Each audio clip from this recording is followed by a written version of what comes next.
Hello everyone, how are you all.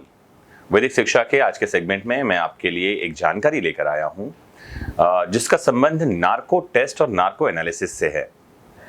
तो आपको ये जानना चाहिए कि नार्को टेस्ट जो है ये सेक्शन 29 इंडियन एविडेंस एक्ट में रिलेवेंट होता है। इसकी सुसंगतता धारा 29 भारतीय साक्ष्य अधिनियम से आती है और इसमें किसी व्यक्ति को नशीला पदार्थ दिया जाता है जिससे वो आधी बेहोशी में हो और उससे प्रश्न पूछे जाते हैं।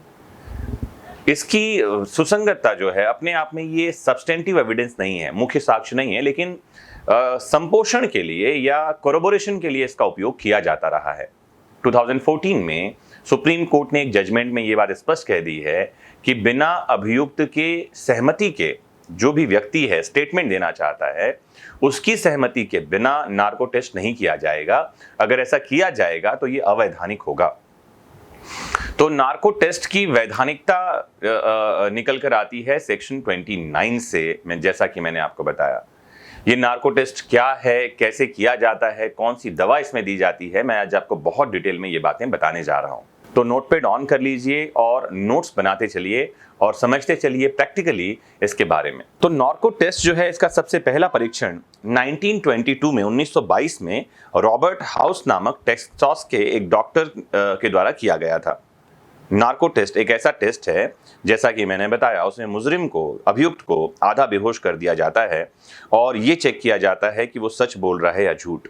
इसके लिए आरोपी को साइको एक्टिव दवा इथेनॉल, सोडियम पेंटाथॉल, सोडियम एमाइटल और बार्बिचुरेट्स आदि के केमिकल ड्रग्स के इंजेक्शन दिए जाते हैं।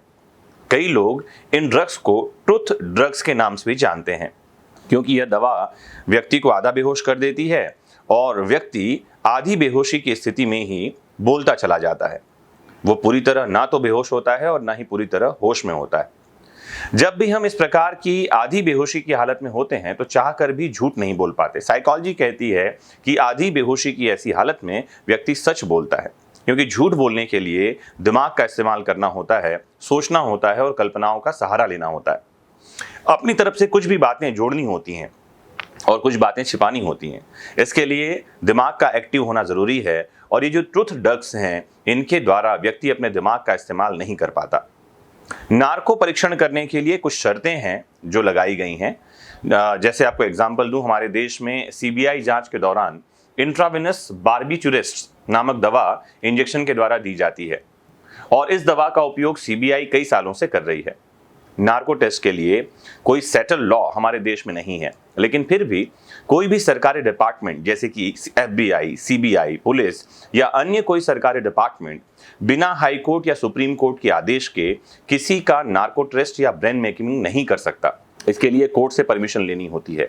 वैसे खुद को दोषी ठहराना नेचुरल जस्टिस के अनुसार प्राकृतिक अधिकारों का उल्लंघन है। ये आर्टिकल 20 इंडियन कॉन्स्टिट्यूशन का भी वॉयलेशन है।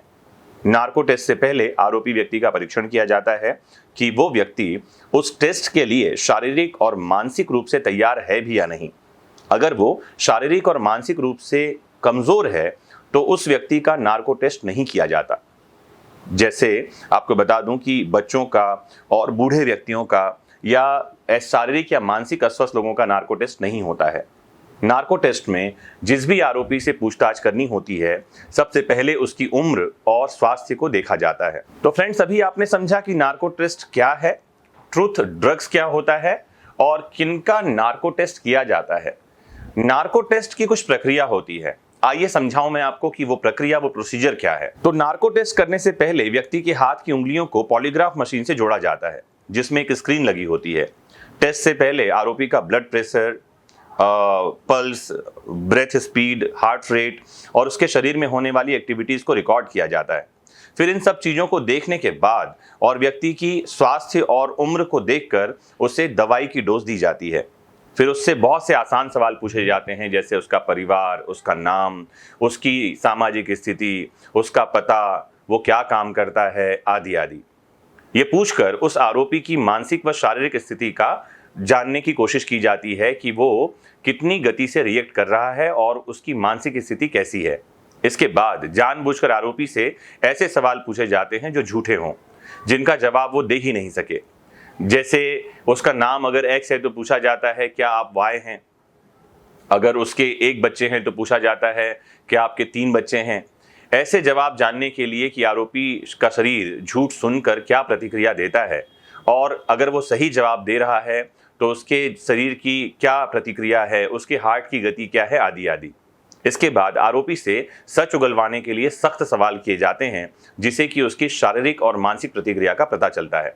अगर वह सच बोलता है तो उसकी प्रतिक्रिया पहले जैसी होगी, अगर नहीं तो झूठ का पता चल जाएगा। जरूरी नहीं है कि नार्को टेस्ट पूरी तरह से व्यक्ति की बातों की सच्चाई को जान सके। आरोपी कमजोर मानसिकता या शरीर का हो, तो किसी बीमारी की वजह से उसका शरीर कांपता हो, दिल तेज धड़कता हो, तो मशीन गलत भी बता सकता है। कई अपराधी इतने भी शातिर होते हैं कि स्वयं मशीन पर प्रैक्टिस करके आधी बेहोशी की हालत में भी झूठ बोल जाते हैं। उनकी शातिरता, उनकी प्रैक्टिस से, उनके नार्को टेस्ट से कुछ भी हासिल नहीं होता है।